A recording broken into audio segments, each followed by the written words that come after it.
There is nothing in all history more surprising and nothing more difficult to explain than the sudden emergence of civilization in Greece. Greece, located in the eastern part of the Mediterranean Sea, is surrounded by about 2,000 islands and crossed by mountains. The sultry climate allows you to grow only drought-resistant plants. The geographical position of Greece favored the development of trade and navigation. Greek civilization has gone through a number of stages. The Minoan Civilization on the island of Crete and the Mycenaean on the Balkan Peninsula formed in 3000–1200 BC. The palaces in Knossos, Festus and Mallia are evidence of its bright development. By 2000 years BC, Indo-Europeans came to the south of the Balkan Peninsula.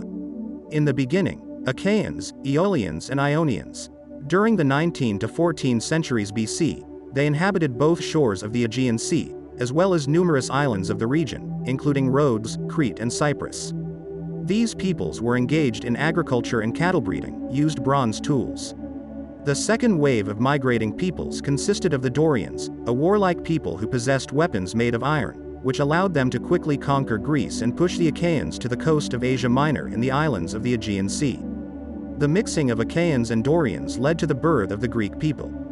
The attempt of the Greeks in the creation of civilization has the beginning of the so-called Archaic Era, 8 to 6 centuries BC. This is due to the development of the technological base and economy in the conditions of the victory of iron production, the deepening of the social division of labor, the formation of genuine urban centers and a developed type of slavery of foreigners. The emergence of ancient Greek civilization coincides with the beginning of the Iron Age. The defining moment was the transition to steel production. Only with the mass introduction of steel production can we talk about the victory of the Iron Age over the Bronze Age. The appearance of steel made it possible to cultivate the land more successfully, engage in deforestation, laying irrigation channels. It revolutionized a number of crafts: blacksmithing, armory, carpentry, shipbuilding. A steel sword appeared. For 3 centuries, the Greeks left their homeland and moved to other countries.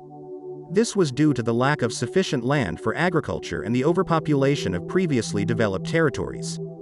Colonization had a huge impact on the development of ancient Greek society. The Greeks managed to learn a lot.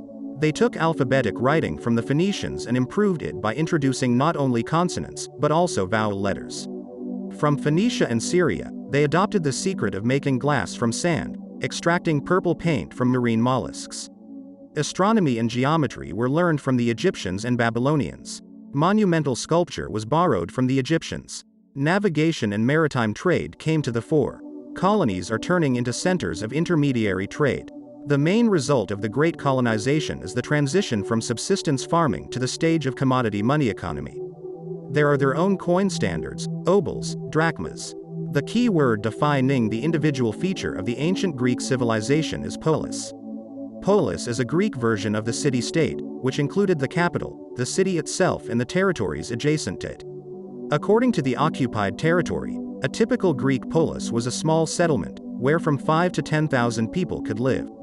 The largest polises were Sparta and Athens, whose population was up to 200,000 people. The market square of the agora was considered the main living space of the policy, its center. In the Greek polis as a city-state, the royal power disappeared early. The role of the aristocracy and the priesthood was significantly infringed. The small and medium-sized non-noble proprietor as a peasant, artisan, merchant came to the fore of public life. The Greeks did not imagine a normal human life outside the polis. Only such a way of life they considered worthy of a free man, a true Hellenic, and in this they saw their difference from all barbarian peoples.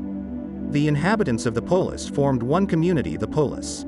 Unlike in the East, the polis community included not only rural, but also urban population. Everyone could become a member of the community, provided that he must be a Greek by nationality, free and owning private property. All members of the community had political rights and could engage in state activities. Therefore, the Greek polis is called a civil community. Civil law was gradually formed within the policy, i.e., the codes of laws defining the rights and obligations of the members of the policy, which formed the basis of policy solidarity, were formed.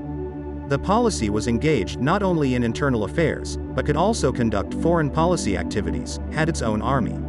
All the citizens of the policy were potential warriors, members of the police militia, who took up arms if necessary. Thus, a full member of the policy combined a citizen, an owner and a warrior.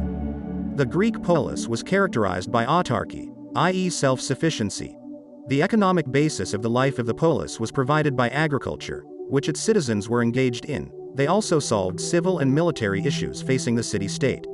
Slavery in Greece was perceived as something natural, and freedom was considered a gift that was not available to all people. Polis reached their heyday at the turn of the 6th-5th centuries BC.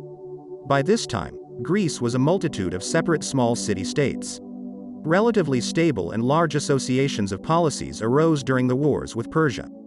They were led by two of the most powerful polis, Athens and Sparta, and each of them developed in a special way.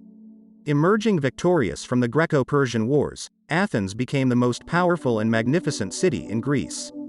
Athens reached its economic, political and cultural heyday during the leadership of Pericles.